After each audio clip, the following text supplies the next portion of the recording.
ഹാജിമാർ അള്ളാഹുവിൻ്റെ അതിഥികളാണ്.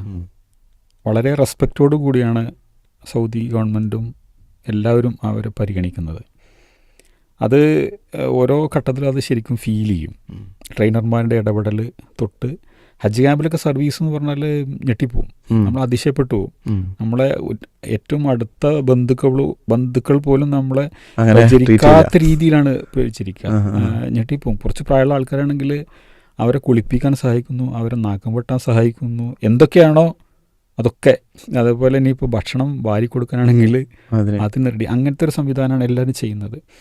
പിന്നെ ഒരു SHI എന്നുള്ള ഒരു പോസ്റ്റ് ഉണ്ട്, സ്റ്റേറ്റ് ഹജ്ജ് ഇൻസ്പെക്ടർ. ഇപ്പോഴത്തെ കണക്ക് 150 ഹാജിമാർക്ക് ഒരു ട്രെയിനർ, ഒരു SHI എന്നുള്ള കോഴ്സ്. ഇദ്ദേഹമാണ് ഫ്ലൈറ്റിൻ്റെ ഷെഡ്യൂൾ ആകുന്നതോടുകൂടി ഇദ്ദേഹമാണ് പിന്നീട് ഹാജിമാരെ കോണ്ടാക്ട് ചെയ്യുന്നത്. എവിടെ എത്തണം, എപ്പോൾ എത്തണം എന്ന് പറഞ്ഞ് SHI അവരുടെ കൂടെ വിമാനത്തിൽ പോയി അവർ താമസിക്കുന്നതിൻ്റെ കൂടെ താമസിച്ച് അവർക്ക് വേണ്ട സൗകര്യങ്ങളൊക്കെ ചെയ്ത് കൊടുത്ത് നിർദ്ദേശങ്ങളൊക്കെ കൊടുത്ത് അവരുടെ കൂടെ തന്നെ തിരിച്ച് എംബാർക്കേഷൻ പോയിന്റിൽ തിരിച്ചു വരും SHI.